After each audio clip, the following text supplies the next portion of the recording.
സ്നേഹസ്വരൂപനാം യേശു ദിവ്യകാരുണ്യമായോസ്തിയിൽ വാഴുന്ന സ്നേഹസ്വരൂപനാം യേശു അണയേണമേ എന്നിൽ നിൻ കൃപാമാരിനി ചൊരിയണമേ എൻ്റെ ഹൃത്തിൽ ദിവ്യകാരുണ്യമായോസ്തിയിൽ വാഴുന്ന സ്നേഹസ്വരൂപനാം യേശു.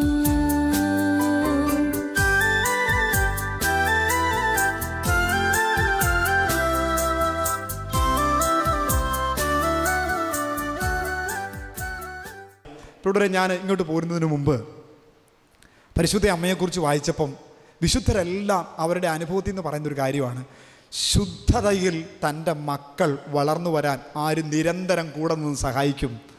പരിശുദ്ധ അമ്മ സഹായിക്കും. പരിശുദ്ധ അമ്മ നമ്മെ സഹായിക്കും. അപ്പോൾ പരിശുദ്ധ അമ്മയോടുള്ള ആ സ്നേഹമാണ് ക്രിസ്തുവിനോടുള്ള സ്നേഹത്തിലേക്ക് ശരിക്കും പറഞ്ഞാൽ എന്നെ നയിച്ചത്. ഞാൻ ക്രിസ്തുവിൽ നിന്ന് അകന്നു പോയപ്പോഴും പ്രിയപ്പെട്ട കുഞ്ഞുങ്ങളെ പരിശുദ്ധ അമ്മ എന്നെ ചേർത്ത് പിടിച്ച അനുഭവം ഉണ്ടായിട്ടുണ്ട്. എൻ്റെ അമ്മച്ചി ഞാൻ വീട്ടിൽ നിന്ന് ഇറങ്ങുന്നതിന് മുമ്പ് എനിക്ക് വേണ്ടി പ്രാർത്ഥിക്കും. പ്രത്യേകിച്ച് ദൂരയാത്ര ഇടുക്കിയിൽ നിന്നാണ് ഞാൻ ഇങ്ങോട്ട് പലപ്പോഴും വരിക. ഇപ്പോൾ അവരെൻ്റെ കൂടെ ഉണ്ട് എറണാകുളത്ത് തന്നെ. അപ്പോൾ എൻ്റെ അമ്മച്ചി എൻ്റെ തലയെ കൈവച്ചിട്ട് ഇങ്ങനെ പ്രാർത്ഥിക്കും, മാതാവേ ഇത് എൻ്റെ കുഞ്ഞല്ല നിൻ്റെ കുഞ്ഞാണ്. അന്നൊന്നും എനിക്ക് അതിൻ്റെ അർത്ഥം മനസ്സിലായിട്ടില്ല. എന്നിട്ട് അമ്മച്ചി ഇങ്ങനെ പ്രാർത്ഥന കൺക്ലൂഡ് ചെയ്യും, മാതാവേ ഇവന് ഒരുപാട് രോഗങ്ങളൊക്കെ ഉണ്ട്, ഒരാപത്തും കൂടാതെ ഇവനെ ലക്ഷ്യസ്ഥാനത്ത് എത്തിച്ചേക്കണേ. ശ്രുതി ഹല്ലേലൂയ. ഇങ്ങനെ അമ്മച്ചി എന്നും എനിക്ക് വേണ്ടി പ്രാർത്ഥിച്ചാലും അമ്മച്ചി പ്രാർത്ഥന അവസാനിപ്പിക്കുന്നത് ഇങ്ങനെയാണ്, മാതാവേ ഇത് എൻ്റെ മകനല്ല നിൻ്റെ മകനാണ്, അതുകൊണ്ട് ഒരാപത്തും കൂടാതെ ഇവനെ എത്തേണ്ട സ്ഥലത്ത് അമ്മേ മാതാവേ നീ എത്തിച്ചേക്കണേ. ഇങ്ങനെ ഒരു ദിവസം ചിറ്റൂർ ധ്യാനകേന്ദ്രത്തിൽ ഞാൻ ഇടുക്കിയിൽ നിന്ന് പോരുക. പെട്ടെന്ന് ഞാൻ വീട്ടിലേക്ക് ചെന്ന് കയറി പിറ്റേ ദിവസം രാവിലെ തന്നെ ഇവിടുന്ന് കോള് വന്നു, ആന്തരിക സൗഖ്യ ധ്യാനത്തിന് വന്നവരുടെ കൂടെ 100-200 കുട്ടികളുണ്ട്, അവരെയും വെച്ചുകൊണ്ട് ആന്തരിക സൗഖ്യ ധ്യാനം നടത്താൻ പറ്റിയില്ല, അതുകൊണ്ട് അവർക്ക് പെട്ടെന്ന് തന്നെ ഒരു ക്രിസ്ത്യൻ ധ്യാനം അറേഞ്ച് ചെയ്യാൻ നോക്കി, ആരും കിട്ടിയില്ല, അതുകൊണ്ട് നീ വരണം. ശ്രുതി പറഞ്ഞേ ഹല്ലേലൂയ. അവന് പ്രിയപ്പെട്ടവരെ, ഞാൻ വീട്ടിൽ നിന്ന് ഇറങ്ങുന്നതിന് മുമ്പ് എൻ്റെ അമ്മച്ചി പതിവ് പോലെ എൻ്റെ തലയിൽ കൈവച്ച് പ്രാർത്ഥിച്ചു. അങ്ങനെ ഒരു വെളുപ്പിന് തന്നെ അവിടുന്ന് പോന്നു. ഒരു 11 മണി ഒക്കെ ആകുമ്പോഴത്തേനും ഇവിടെ എത്താം എന്നൊരു കണക്കൂട്ടിലാണ് ഞാൻ വന്നത്. പക്ഷെ എനിക്ക് സ്ഥലകാല ബോധം വരുമ്പം ഞാൻ കച്ചേരിപ്പടിയിൽ ചിറ്റൂർ റോഡിലൊരു ബേക്കറിയിൽ ഇരിപ്പുണ്ട്. അപ്പോൾ ബോധം വന്നപ്പോൾ ഞാൻ ബേക്കറിക്കാരനോട് ചോദിച്ചു, ചേട്ടാ ഞാൻ എങ്ങനെ ഇവിടെ വന്നേ? അപ്പോൾ ചേട്ടൻ പറഞ്ഞു, ഒരു 10 മണിയൊക്കെ കഴിഞ്ഞപ്പം ഒരു ബസ് ഇവിടെ കൊണ്ടുവന്ന് ബസ് ഒതുക്കി നിർത്തിയിട്ട് തന്നെ 2 പേര് കൂടി കണ്ടക്ടറും കിളിയും കൂടെ പിടിച്ചിറക്കി, എന്നിട്ട് തൻ്റെ ബാഗ് എടുത്ത് കഴുത്തേലൊക്കെ ചുറ്റി തന്നെ ഇറക്കി വിട്ടു ഇങ്ങോട്ട്. അപ്പോൾ കഴുത്തേൽ, സാധാരണ തോളയിൽ എല്ലാവരും ബാഗ് എടുത്ത്, കഴുത്തെ ബാഗ് ചുറ്റി താൻ വന്നതുകൊണ്ട് ഞാൻ തന്നെ ഒന്ന് ശ്രദ്ധിച്ചു. അതിനുശേഷം ആ റോഡ് മുറിച്ച് കടന്ന് നേരെ ബേക്കറിയിലേക്ക് വന്നു. എന്നെ രൂക്ഷമായിട്ടൊന്ന് നോക്കി, എന്നിട്ട് സൈഡിലൊരു ഡെസ്കിൽ കയറി അങ്ങ് ഇരുന്നു. ഞാൻ വിചാരിച്ചു വല്ല ഡ്രഗ്സിനും അടിമയായിരിക്കും, വെറുതെ വള്ളി പിടിക്കണ്ട, അവിടെ എങ്ങാനും ഇരുന്നോട്ടെ എന്ന് ഞാൻ വിചാരിച്ചു. അതുകൊണ്ട് ഞാൻ തന്നെ ഇറക്കി വിട്ടില്ല. നല്ല തിരക്കുള്ള കടയാണ് എൻ്റെ, തന്നെ ഇറക്കി വിടാൻ എനിക്ക് തോന്നുകയില്ലാണ്ട് ഇറക്കി വിട്ടില്ല. കുറേ സമയം ആ ഡെസ്കിൽ തല ചായ്ച്ച് വെച്ച് താൻ ഇരുന്നു. അതിനുശേഷം എന്നെ ഇങ്ങനെ രൂക്ഷമായിട്ട് നോക്കി മധുരമുള്ള സാധനങ്ങൾ ഇങ്ങനെ ചൂണ്ടിക്കാണിക്കാൻ തുടങ്ങി. ഞാൻ വളരെ ബഹുമാനത്തോടെ ചൂണ്ടിക്കാണിച്ചതെല്ലാം എടുത്തുകൊണ്ടേ തന്നു. അപ്പോൾ ഞാൻ പറഞ്ഞു, ചേട്ടാ ഞാനൊരു ഹൈലി ഡയബറ്റിക് പേഷ്യൻ്റാണ്. ഹല്ലേലൂയ. ഞാനൊരു ഹൈലി ഡയബറ്റിക് പേഷ്യൻ്റാണ്. അതുപോലെ എനിക്ക് ഒരുപാട് ആരോഗ്യ പ്രശ്നങ്ങളുണ്ട്. എൻ്റെ ഷുഗർ താന്നുപോയി ബോധം നഷ്ടപ്പെട്ടപ്പം ഈ ബസ്സിലെ കണ്ടക്ടറും കിളിയും കൂടെ എന്നെ ഈ റോട്ടിൽ ഇറക്കി വിട്ടിട്ട് പോയി. ഇതിനു മുമ്പ് എനിക്ക് അനുഭവം ഉണ്ടായിട്ടുണ്ട്. കോതമംഗലത്തെ കാട്ടിൽ എന്നെ ഇറക്കി കിടത്തിയിട്ട് പോയിട്ടുണ്ട് ഈ ബസ്സുകാർ. എന്തിനാണ് നമ്മൾ ഇതിനെ ചുമന്ന് നടക്കുന്നത് ചോദിച്ച്. അപ്പോൾ ഞാൻ പറഞ്ഞു, ചേട്ടാ ഇങ്ങനെയാണ് സംഭവം. അപ്പോൾ ചേട്ടൻ എന്നോട് പറഞ്ഞു, മോനെ ബോധമില്ലാത്ത നീ ഇതുപോലെ തിരക്കുള്ള റോഡ് ഒരാപത്തും കൂടാതെ മുറിച്ച് കടന്നു വന്നത് ദൈവം നിൻ്റെ കൂടെ ഉള്ളതുകൊണ്ടാണ്. രണ്ടാമത് ആ ഹൈന്ദവ സഹോദരൻ എന്നോട് പറഞ്ഞു, ഞാൻ നിന്നെ ഇറക്കി വിടാതെ നീ ചൂണ്ടിക്കാണിച്ച മധുരപലഹാരങ്ങൾ നിനക്ക് ഞാൻ എടുത്തു തന്നത് ദൈവം നിൻ്റെ കൂടെ ഉള്ളതുകൊണ്ടാണ്. ശ്രുതി പറഞ്ഞു ഹല്ലേലൂയ. എൻ്റെ അമ്മച്ചി പ്രാർത്ഥിച്ച് എന്നെ പറഞ്ഞു വിട്ടതിൻ്റെ അർത്ഥവും വ്യാപ്തിയും അന്ന് എനിക്ക് മനസ്സിലായി. മാതാവേ ഇത് എൻ്റെ മകനല്ല നിൻ്റെ മകനാണ്, എവിടെ പോയാലും നീ കാത്തോണേ. പ്രിയപ്പെട്ട കുഞ്ഞുങ്ങളെ, ആ കാവൽ എനിക്ക് എന്നും ലഭിക്കുന്നുണ്ട്. ഞാനിന്ന് വിവാഹിതനാണ്. 2 ദിവസം മുമ്പ് ഇതുപോലെ തന്നെ ഷുഗർ താന്നുപോയി, എൻ്റെ ബോധമെല്ലാം നഷ്ടപ്പെട്ടു പോയി. അപ്പോൾ എൻ്റെ ജീവിത പങ്കാളി പറഞ്ഞിങ്ങനെയാണ്, അല്പം പഞ്ചസാരയൊക്കെ ഇട്ട് തന്നു കഴിഞ്ഞാൽ സാധാരണ തിരിച്ചു വരും ഞാൻ. പക്ഷേ ഈ വ്യാഴാഴ്ച എനിക്ക് പഞ്ചസാര ഇട്ട് തന്നിട്ട് ഞാൻ തിരിച്ചു വരുന്നില്ല, അനക്കമൊന്നുമില്ല, ശ്വാസമൊക്കെ നിന്നവണക്കായി. അപ്പോൾ അവൾ ഇങ്ങനെ പ്രാർത്ഥിച്ചു, പരിശുദ്ധ അമ്മേ ഒന്ന് സഹായിക്കണേ. പതിവിന് വിപരീതമായിട്ട് ഞാനൊരു കാര്യം ചെയ്യുന്നതാണ് പറഞ്ഞത്. ഞാൻ എൻ്റെ 2 കൈ കൊണ്ടും എൻ്റെ ചങ്കയിൽ ആഞ്ഞാഞ്ഞിടിച്ചു. അപ്പോൾ തന്നെ ഹാർട്ട് പിന്നെയും വർക്ക് ചെയ്യാൻ തുടങ്ങി. ഹല്ലേലൂയ. പതിവിന് വിപരീതമായിട്ട് ജീവിത പങ്കാളി പറയാണ്, പതിവിന് വിപരീതമായിട്ട് എന്നെ ഒന്ന് ശല്യപ്പെടുത്താതിരിക്കടി എന്ന് പറഞ്ഞുകൊണ്ട് ഞാൻ എൻ്റെ 2 കൈ കൊണ്ട് എൻ്റെ നെഞ്ചൽ ആഞ്ഞാഞ്ഞിടിച്ചെന്നാണ് പറഞ്ഞത്. അതിനുശേഷം ഞാൻ വേഗം ഉറക്കത്തിൽ നിന്നപോലെ എഴുന്നേറ്റു. എൻ്റെ ജീവിത പങ്കാളി പലപ്പോഴും പറയുന്നത് കേട്ടിട്ടുണ്ട്, ഭയങ്കര രോഗപീഠകളിലൂടെ സങ്കടങ്ങളിലൂടെ കടന്നു പോകുമ്പോൾ മാതാവിനെ വിളിക്കുമ്പം ഇങ്ങനെയാണ് അവൾ പറയുക, ഒരു നീല മേലങ്കി ഇങ്ങനെ വീശി അടിക്കുന്ന അനുഭവം എനിക്കുണ്ടാവും. ഇവിടെ കുഞ്ഞുങ്ങളെ, ഒരുപാട് അനുഭവങ്ങൾ, ഒരുപാട് സംഭവങ്ങൾ നിങ്ങളുടെ മുമ്പിൽ നിന്ന് മാതാവിനെക്കുറിച്ച് പറയുമ്പം ബ്രദർ ചങ്കീന്നാണ് നിങ്ങളോട് പറയുക, പരിശുദ്ധ അമ്മ നമ്മെ നിരന്തരം കാത്തു സൂക്ഷിക്കുമെന്ന് മാത്രമല്ല, നിത്യതയിലെത്തുവോളം അമ്മ നമ്മുടെ കൈ പിടിക്കും. വിശുദ്ധ അഗസ്റ്റിൻ്റെ വാക്കുകൾ ഇങ്ങനെയാണ്, നാം ക്രിസ്തുവിനോട് അനുരൂപപ്പെടാൻ വേണ്ടി ഈ പ്രിയ മാതാവ് നമ്മെ കന്യാ ഉദരത്തിൽ വഹിക്കും. എന്നിട്ട് അവസാനം ഇങ്ങനെ പറയുക, നീതിമാന്മാരുടെ ജന്മദിനത്തിൽ ഈ അമ്മ നമ്മെ നിത്യതയിൽ ജനിപ്പിക്കും. നീതിമാന്മാരുടെ ജന്മദിനത്തിൽ ഈ അമ്മ നമ്മെ എവിടെ ജനിപ്പിക്കും? നിത്യതയിൽ ജനിപ്പിക്കും. അതുകൊണ്ട് കൊടുക്കുവാണെങ്കിൽ അവിടെ ഇവിടെയൊന്നുമല്ല, കണ്ട് തട്ടുകടയിലല്ല നമ്മുടെ ജീവിതം കൊടുക്കേണ്ടത്. കൊടുക്കുവാണെങ്കിൽ ആരുടെ കൈ കൊടുക്കണം? മാതാവിൻ്റെയും ഈശോയുടെയും കയ്യിൽ നമ്മുടെ ജീവിതം കൊടുക്കണം. മാതാവിൻ്റെയും യൗസേപ്പിതാവിൻ്റെയും കയ്യിൽ നമ്മുടെ ജീവിതം കൊടുക്കണം. കാരണം എന്താ? ഈശോ തന്നെയും തൻ്റെ ജീവിതം ആരുടെ കയ്യിൽ സമർപ്പിച്ചു? ഈ അമ്മയുടെയും യൗസേപ്പിതാവിൻ്റെയും വിശ്വസ്തതയുള്ള കരങ്ങളിൽ സമർപ്പിച്ചു. അതുകൊണ്ട് നമ്മുടെ ജീവിതങ്ങളെയും ആരുടെ കയ്യിൽ സമർപ്പിക്കണം? ഈശോയുടെയും മാതാവിൻ്റെയും കയ്യിൽ സമർപ്പിക്കണം. പ്രൈസ് ദി ലോർഡ് എന്ന് പറഞ്ഞേ ഹല്ലേലൂയ. ഇതിനോട് പറഞ്ഞേ ഹല്ലേലൂയ. അപ്പോൾ ഈശോയോടും ഈ മരിയ ഭക്തിയുടെ 2 കാര്യങ്ങൾ പറഞ്ഞു. ഒന്ന്, നമ്മളെ എന്ത് ചെയ്യും? ഈശോയെ അറിയുക എന്നതാണ് യഥാർത്ഥ മരിയ ഭക്തിയുടെ ഒന്നാമത്തെ ലക്ഷ്യം. രണ്ടാമത്തെ ലക്ഷ്യം എന്താണ്? പൂർണ്ണ ഹൃദയത്തോടെ സ്നേഹിക്കുക. സ്നേഹമാണ് നമ്മെ എന്തിലേക്ക് നയിക്കുക? സമർപ്പണത്തിലേക്ക് നയിക്കുക. സമർപ്പണമാണ് നമ്മെ എന്തിലേക്ക് നയിക്കുക? സേവനത്തിലേക്ക് നയിക്കുക. ഈശോയെ സേവിക്കണമെങ്കിൽ, ഈശോയ്ക്ക് നിങ്ങളുടെ ജീവിതം കൊടുക്കണമെങ്കിൽ ആരോടുള്ള സ്നേഹബന്ധം ഉണ്ടാകണം? പറ, ആരോടുള്ള സ്നേഹം ഉണ്ടാകണം? ഈശോയുടെ സ്നേഹം ഉണ്ടാകണം ഹൃദയത്തിൽ. സ്നേഹം ഉണ്ടാകുമ്പോഴാണ് നമുക്ക് സമർപ്പിക്കാൻ പറ്റുക. ഇപ്പോൾ ഒരുപാട് കുഞ്ഞുങ്ങളെ എനിക്കറിയാം, ഈ ധ്യാനകേന്ദ്രത്തെ എബൈഡിൻ്റെ ശുശ്രൂഷ, അവർ എൻജിനീയർമാരും അതുപോലെ തന്നെ ഒരുപാട് വിദ്യാഭ്യാസ യോഗ്യതയും ജോലിയൊക്കെ ഉണ്ടായ കുഞ്ഞുങ്ങളായിരുന്നു കേട്ടോ. അവർ ഇവിടെ വന്ന് എബൈഡ് കൂടി കർത്താവുമായിട്ടുള്ള വല്ലാത്തൊരു സ്നേഹബന്ധത്തിലേക്ക് അവർ വന്നപ്പം അവരുടെ ജീവിതം, അവരുടെ ജോലിയും അവർ അതുവരെ ഉണ്ടായിരുന്ന സകലത ഉപേക്ഷിച്ച് ഒരുപാട്, കഴിഞ്ഞ വർഷം തന്നെ 10-12 പേരാണ് വൈദികരാകാൻ വേണ്ടി അബൈഡിൻ്റെ പ്രേക്ഷിതർ പോയത്. സിസ്റ്ററാകാൻ പോയവർക്ക് കണക്കില്ല. എന്താണ്? ഒരു കാലത്ത് ലോകത്തിൽ ജോലിയും അതുപോലെ തന്നെ ലോകത്തിൻ്റേതായ കാര്യങ്ങളിൽ മുഴുകി ജീവിച്ചിരുന്ന ഈ കുഞ്ഞുങ്ങൾ എന്ത് ചെയ്തു? കർത്താവിനെ അറിഞ്ഞു. 1, 2, ആ അറിവ് അവരെ വല്ലാത്ത സ്നേഹത്തിലേക്ക് നയിച്ചു. ആ സ്നേഹം അവരുടെ ജീവിതം മുഴുവൻ കർത്താവിന് കൊടുത്ത് കർത്താവിനെ സേവിക്കാൻ അവരെ പ്രാപ്തരാക്കി.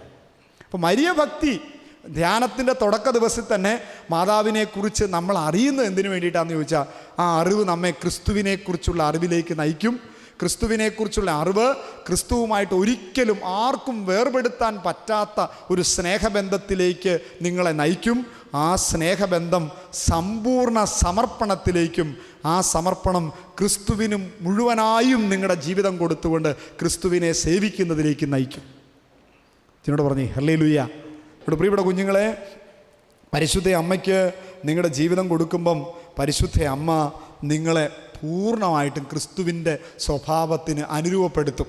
വിശുദ്ധ മാർഗരീത്ത മേരിയോട് ഈശോ പറഞ്ഞൊരു വാക്കുണ്ട്, നിങ്ങളെ എൻ്റെ സ്വഭാവത്തിന് അനുരൂപരാക്കാൻ ഞാൻ നിങ്ങളെ എൻ്റെ പരിശുദ്ധ അമ്മയ്ക്ക് ഭരമേൽപ്പിച്ചിരിക്കുന്നു.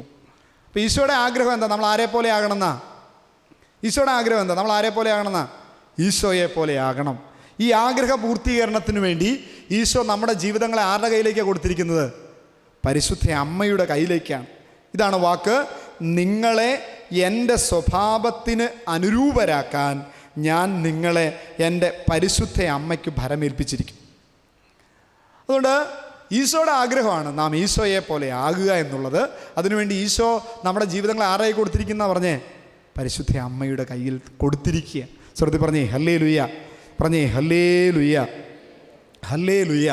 അതുകൊണ്ട് ഞാൻ ഒരു കാര്യം കൂടെ പറഞ്ഞുകൊണ്ട് എൻ്റെ ഈ സെഷൻ അവസാനിപ്പിക്കുകയാണ്. അത് മറ്റൊന്നുമല്ല, പരിശുദ്ധ ജപമാലയെക്കുറിച്ചാണ്. പരിശുദ്ധ ജപമാലയെക്കുറിച്ച് ഞാൻ മറ്റ് കാര്യങ്ങളിലേക്കൊന്നും, അത് എന്താണ് എങ്ങനെയാണ് ജപമാല ചെയ്യുന്നതിനെക്കുറിച്ചൊന്നും ഞാൻ പോകുന്നില്ല. പരിശുദ്ധ അമ്മ ലൂസിയോട്, മാതാവ് പ്രത്യക്ഷപ്പെട്ട 3 കുഞ്ഞുങ്ങളാണ്. 1 ജെസീന്ത, 2 ഫ്രാൻസിസ്കോ, 3 ആരാണ്? ലൂസി. അതിൽ 2 പേര് വിശുദ്ധരാണ്. 2 പേര് വിശുദ്ധരാണ്. 3-ാമത്തെ ആൾ വിശുദ്ധിയിൽ ജീവിച്ചു മരിച്ചു. തീർച്ചയായിട്ടും നമുക്ക് പ്രതീക്ഷിക്കാം ലൂസിയും ആരായിത്തീരും? വിശുദ്ധയായിത്തീരും. ലൂസിയോട് മാതാവ് പറഞ്ഞ വാക്കുകൾ ഞാൻ പറഞ്ഞുകൊണ്ട് ജപമാലയെക്കുറിച്ചുള്ള എല്ലാ കാര്യങ്ങളും ഈ ഒരൊറ്റ വാക്കിൽ നിങ്ങൾക്ക് മനസ്സിലാക്കാൻ പറ്റും. ലൂസിയോട് മാതാവ് പറഞ്ഞ ഒരു കാര്യം ഇതാണ്: പ്രാർത്ഥനയും പ്രായശ്ചിത്തവുമാണ് ലോകത്തെ രക്ഷിക്കാനുള്ള 2 മാർഗങ്ങൾ. എന്തൊക്കെയാണ്? പ്രാർത്ഥനയും പ്രായശ്ചിത്തവും. ശ്രദ്ധിച്ച് കേൾക്കണം. അപ്പോൾ ഇത് മനസ്സിലായി. കൊച്ചു കുഞ്ഞ് ഈ ജസീന്ത ഇത് കേട്ടപ്പം ചെയ്തൊരു കാര്യം എന്നറിയാമോ? അവൾ കുടിക്കാൻ കൊണ്ടുപോകുന്ന വെള്ളം കുടിക്കുകയില്ല, പാറപ്പുറത്തൊക്കെ മുട്ടുകുത്തിന്ന് ജപമാലയിൽ പ്രാർത്ഥിക്കും. എന്താണ്? പ്രാർത്ഥനയും പ്രായശ്ചിത്തവും. അപ്പോൾ പ്രാർത്ഥിക്കും, ജപമാലയിൽ പ്രാർത്ഥിക്കും. എങ്ങനെ പ്രാർത്ഥിക്കും? ത്യാഗം ഏറ്റെടുത്തുകൊണ്ട് പ്രാർത്ഥിക്കും. അങ്ങനെ ഒരു ആടിനെ മേയ്ക്കാൻ വേണ്ടി ഈ കൊച്ചു പെൺകുട്ടി പോകുന്ന സമയത്ത് വഴിയിൽ കിടന്ന ഒരു ചകിരിക്കയർ കിട്ടി. ചകിരിക്കയർ. ആ ചകിരിക്കയറെടുത്ത് ഈ കൊച്ചുകുട്ടി അരയിൽ വലിച്ചു മുറുക്കി കെട്ടി. അങ്ങനെ ഇവൾ മരണത്തോടടുത്ത്, ഇവളുടെ ഈ ഹൃദയഭാഗത്തൊരു വലിയ മുറിവൊക്കെ ഉണ്ടായിരുന്നു. അസാധാരണ വേദനയാണെങ്കിലും ഇവൾ ഈ വേദനയുടെ സമയത്ത് 7 വയസ്സുകാരി കേട്ടോ. പ്രായം എത്രയാ? 7 വയസ്സുകാരി. എൻ്റെ ഏറ്റവും മൂത്ത ആൻമരിയായിക്കുണ്ട് 8 വയസ്സ്. അതിനേക്കാളും താഴെയാണ് ഈ ജസീന്തയുടെ പ്രായം. 7 വയസ്സുകാരി. അകത്തെ ആന്തരാവയവങ്ങൾ കാണാവുന്ന വിധത്തിലുള്ള വലിയ മുറിവായി കൊച്ചിൻ്റെ മേത്ത്. അതുകൂടാതെ ഈ അരയിൽ ചകിരിക്കയർ വലിച്ചു മുറുക്കി കെട്ടി വെച്ചിട്ടുണ്ട്. ഈ കുഞ്ഞു കൊച്ച് ഈ വേദന വരുമ്പം ഈശോയുടെ മാതാവിൻ്റെ രൂപങ്ങളിൽ ചിത്രമുണ്ട് കയ്യിൽ. അതിൽ ഉമ്മ വെച്ചിട്ട് പറയും, ഈശോയുടെയും മാതാവിൻ്റെയും ഹൃദയങ്ങളെ വേദനിപ്പിക്കുന്ന പാപികളുടെ മാനസാന്തരത്തിന് വേണ്ടി ഞാൻ എൻ്റെ ഈ വേദന കാഴ്ചവെക്കുന്നു. വയസ്സ് പറയണം. വയസ്സ് എത്രയാ? 7 വയസ്സ്. അങ്ങനെ മരണത്തോടടുത്തു ജസീന്ത മരിക്കാറായപ്പം കൂട്ടുകാരി വിളിച്ചു, ലൂസിയെ വിളിച്ചിട്ട് പറഞ്ഞു, എല്ലാവരും മുറിയിൽ നിന്ന് പുറത്താക്കിയിട്ട് ഈ അരയിൽ കെട്ടിയിരുന്ന ചകിരിക്കയർ അഴിച്ചു കൊടുത്തു. ലൂസി പേടിച്ചു പോയെന്നാണ് പറഞ്ഞത്. കാരണം എന്താ? ചകിരിക്കയറിൽ മുഴുവൻ ചോരയുണങ്ങിയ പാട്, ആഴത്തിലുള്ള മുറിവ്. ഞാനിത് ആദ്യം മനസ്സിലാക്കിയപ്പോൾ ഞാനിങ്ങനെ ചുമ്മാ ഒന്ന് അറിയാൻ വേണ്ടിയിട്ട് എൻ്റെ ഈ പെരുവരലിൻ്റെ വണ്ണമുള്ള ഒരു ചകിരിക്കയർ വാങ്ങിച്ചു കേട്ടാ ഞാൻ. എന്നിട്ട് രാവിലെ ശുശ്രൂഷയ്ക്ക് പോരുന്നതിന് മുമ്പ് അരയെ കെട്ടി. ഹല്ലേലൂയ. വൈകുന്നേരം, പ്രിയയുടെ കുഞ്ഞുങ്ങളെ ഞാൻ കഥ ചുരുക്കി പറയുക, വൈകുന്നേരം എന്നെ ഇവിടുന്ന് എടുത്തു കൊണ്ടുപോയി എൻ്റെ വീട്ടിലാക്കേണ്ട വന്നു. വൈകുന്നേരം ആയപ്പോഴത്തേനും ചകിരിക്കയർ ഒര മുഴുവൻ പൊട്ടി. ഞാൻ പിന്നെ ആ കടുങ്കൈക്ക് തുനിഞ്ഞിട്ടില്ല കേട്ടോ. ഈ കൊച്ചുകുട്ടി, ഈ അപ്പാപ്പനായ ഞാൻ പിന്നെ അത് ചെയ്തിട്ടില്ല. 7 വയസ്സുകാരി അത് കെട്ടിയതിന് ശേഷം മരിക്കുന്നതിന് തൊട്ടു മുമ്പാണ് അരയിൽ നിന്ന് അഴിച്ചു മാറ്റിയത്. നമ്മുടെ എല്ലാം വലിയ പ്രശ്നം അല്ലേ ചെറുപ്പക്കാരായ? നമ്മുടെ വല്ലാത്ത പ്രശ്നമാണ് ജഡീക പ്രവണത. നമ്മളെല്ലാം പറയും ജഡത്തിൻ്റെ പ്രവണത. ഞാൻ നിങ്ങൾക്കൊരു ഒറ്റമൂലി പറഞ്ഞു തരാം. ധ്യാനം കഴിഞ്ഞ് വീട്ടിലേക്ക് പോകുന്ന വഴിക്ക് നമ്മുടെ വീടിൻ്റെ അടുത്തുള്ള ആ കടയുണ്ടല്ലോ, പലചരക്ക് കട, അവിടെ നിന്ന് ഒരു കഷണം കയറ് വാങ്ങിക്കുക. എന്നിട്ട് അരയും മുറുക്കി കെട്ടുക. ജഡത്തിൻ്റെ പ്രവണത പിന്നെ വഴിക്ക് വരികയില്ല. ശ്രുതി ഹല്ലേലൂയ. ശ്രുതി പറഞ്ഞേ ഹല്ലേലൂയ. നമ്മൾ ഈ പറഞ്ഞ പ്രലോഭനം ഉണ്ടായി വീണുപോയെന്ന് പറഞ്ഞ് കർത്താവിൻ്റെ അടുത്ത് ചെല്ലുമ്പോൾ കർത്താവ് ചോദിക്കും. 7 വയസ്സുകാരി ജസീന്തയെ വിളിക്കും. ജസീന്തയോട് പറയും, ജസീന്ത നിൻ്റെ അനുഭവം ഒന്ന് ഈ 50 വയസ്സുകാരിയോട് പറഞ്ഞേ. പൗലോസ് അപ്പോസ്തലൻ പറയും, സാക്ഷികളുടെ വലിയ സമൂഹമുണ്ട് നമ്മുടെ മുമ്പിൽ. ഒരു സാക്ഷിയാണ് ജസീന്ത. അതുകൊണ്ട് കയറിൻ്റെ കാര്യം എൻ്റെ മക്കളാരും മറക്കണ്ട, പ്രത്യേകിച്ച് ജഡീക പ്രവണതയുടെ പ്രശ്നം അലട്ടുന്നവർ. ശ്രദ്ധിക്കുന്നു. ഹല്ലേലൂയ. പ്രാർത്ഥനയും പ്രായശ്ചിത്തവുമാണ് ലോകത്തെ രക്ഷിക്കാൻ 2 മാർഗങ്ങൾ. അവസാനം ഇങ്ങനെ പറയുകയാണ് മാതാവ് ലൂസിയോട്, പരിശുദ്ധ ജപമാല പ്രാർത്ഥനയിലൂടെ പരിഹരിക്കാൻ സാധിക്കാത്ത ഒരു പ്രശ്നവുമില്ല. അത് എത്രമാത്രം ബുദ്ധിമുട്ടേറിയതായാലും ഭൗതികമോ ആത്മീയമോ ആയിക്കൊള്ളട്ടെ, നമ്മുടെ ആത്മീയ ജീവിതത്തെയോ നമ്മുടെ കുടുംബാംഗങ്ങളുടെ ജീവിതത്തെയോ സന്യാസ സഭകളുടെയോ മറ്റ് രാജ്യങ്ങളുടെയോ ജനതകളുടെയോ പ്രശ്നങ്ങളായിക്കൊള്ളട്ടെ, ജപമാല പ്രാർത്ഥനയിലൂടെ പരിഹരിക്കാൻ സാധിക്കാത്തതായി ഒന്നുമില്ല. ഇതിൻ്റെ കുടുംബത്തിൽ ഒന്നരപ്പക്കടിക്കുന്ന അപ്പൻ്റെ പ്രശ്നം പരിഹരിക്കാൻ വേണ്ടി ഇനി എന്ത് ചെയ്താൽ മതി എന്ന് ചുരുക്കം പറ. രാവിലെ മുതൽ വൈകുന്നേരം വരെ നിർത്താതെ ലോട്ടറി കച്ചവടക്കാരിയെ പോലെ സംസാരിക്കുന്ന അമ്മയുടെ സംസാരം ഒന്ന് ഒതുക്കിയെടുക്കാൻ എന്ത് ചെയ്താൽ മതി?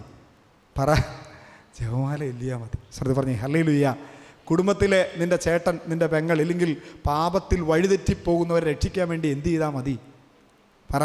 ജപമാല പ്രാർത്ഥനയോടെ പരിഹരിക്കാൻ പറ്റാത്ത ഒന്നുമില്ലെന്ന മാതാവ് തന്നെ പറഞ്ഞിരിക്കുന്നു. തുടർന്ന് പറയുകയാണ്, ഞാൻ വീണ്ടും ആവർത്തിക്കുന്നു, എത്ര കാഠിന്യമേറിയതും അസാധ്യമെന്ന് തോന്നുന്നതുമായ പ്രശ്നങ്ങളായിക്കോട്ടെ പരിശുദ്ധ ജപമാല പ്രാർത്ഥനയിലൂടെ പരിഹരിക്കാൻ സാധിക്കാത്തതായി ഒന്നുമില്ല. അപ്പം എല്ലാ പ്രശ്നത്തിനും ഒരൊറ്റമൂലി എന്താ? പറ. അപ്പം എന്ന് തുടങ്ങണോ ജപമാലയെല്ലാം? എന്ന് തുടങ്ങണം? ഇന്ന് തുടങ്ങണം. എന്ന് തുടങ്ങണം? ഇന്ന് ആരംഭിക്കണം. നാളെയല്ല, ഇന്ന് തുടങ്ങണം. കിട്ടുന്ന ഇടവേളകൾ ജപമാല ചൊല്ലി പ്രാർത്ഥിക്കണം. മാതാവിൻ്റെ രൂപത്തിന് മുമ്പിൽ പ്രാർത്ഥിക്കണം. മാതാവിൻ്റെ ചാപ്പലിൽ പോയി പ്രാർത്ഥിക്കണം. യൂസഫ് പിതാവിൻ്റെ അടുത്ത് നിന്ന് സഹായം തേടി പ്രാർത്ഥിക്കണം. ചുരുക്കി പറഞ്ഞാൽ ഇനി എന്ത് ചെയ്യണം? അങ്ങോട്ട് ഇനിയുള്ള നിമിഷങ്ങൾ എന്ത് ചെയ്യണം? കിട്ടുന്ന സമയം മുഴുവൻ പ്രാർത്ഥിക്കണം. പ്രാർത്ഥന പ്രാർത്ഥന പ്രാർത്ഥന. പ്രാർത്ഥിക്കുമ്പോൾ നടക്കുന്ന അത്ഭുതം എന്താണെന്നറിയാം കുഞ്ഞുങ്ങളെ? അൽഫോൻസ് ഗ്രിഗോരി പറയും, പ്രാർത്ഥിക്കുമ്പോൾ നിങ്ങൾ വിശുദ്ധീകരിക്കപ്പെടും. വിശുദ്ധീകരണം നിങ്ങളുടെ മേൽ ദൈവത്തിൻ്റെ കൃപ കൊണ്ടുവരും. അത് അത്ഭുതങ്ങളും അടയാളങ്ങളുമായി നിങ്ങളുടെ ജീവിതത്തിൽ മാറും. പ്രാർത്ഥിക്കുമ്പോൾ നടക്കുന്ന അത്ഭുതം എന്താണ്? വിശുദ്ധീകരണം. വിശുദ്ധീകരണത്തിൻ്റെ ഫലം എന്താണ്? ദൈവകൃപ. ശ്രുതി പറഞ്ഞേ ഹല്ലേലൂയ. അപ്പോൾ ഇന്നു മുതൽ എന്ത് ചെയ്യണം? വിശുദ്ധ ജോൺ ബോൾ രണ്ടാമൻ മാർപ്പാപ്പ ഒരു ദിവസം 40 കൊന്ത എല്ലുമായിരുന്നു. വിശുദ്ധ പാതിരപ്പിയ ഒരു ദിവസം 60 കൊന്ത എല്ലുമായിരുന്നു. വിശുദ്ധ ജസീന്തയും ഫ്രാൻസിസ്കോ ഒക്കെ ഒരുപാട് ജപമാല എല്ലിയിട്ടുണ്ട്. നിങ്ങൾ എത്ര ജപമാല എല്ലുന്നുണ്ട്? 60 ജപമാല എല്ലിയ പാതിരപ്പിയോ, 40 കൊന്ത ചെല്ലിയ വിശുദ്ധ ജോൺ ബോൾ മാർപ്പാപ്പ, ഒരുപാട് ജപമാല ചൊല്ലി വിശുദ്ധിയുടെ പടവുകൾ ചവിട്ടിക്കയറിയ വിശുദ്ധ ജസീന്തയും വിശുദ്ധ ഫ്രാൻസിസ്കോയും. മക്കളെ, നിങ്ങളോട് ചോദിക്കുക, നിങ്ങൾ ഒരു ദിവസം ബസ്സിൽ ജോലി സ്ഥലത്തേക്ക് പഠിക്കാൻ പോകുമ്പം, ബൈക്ക് ഓടിച്ചു പോകുമ്പം എത്ര ജപമാല എല്ലുന്നുണ്ട്? ഇല്ലെങ്കിൽ ഇനി എന്ത് ചെയ്യണം? ജപമാല ചൊല്ലി പ്രാർത്ഥിക്കണം. ജപമാലയിലൂടെ പരിഹരിക്കാൻ പറ്റാത്ത ഒന്നുമില്ല, ഒരു പ്രശ്നവുമില്ല.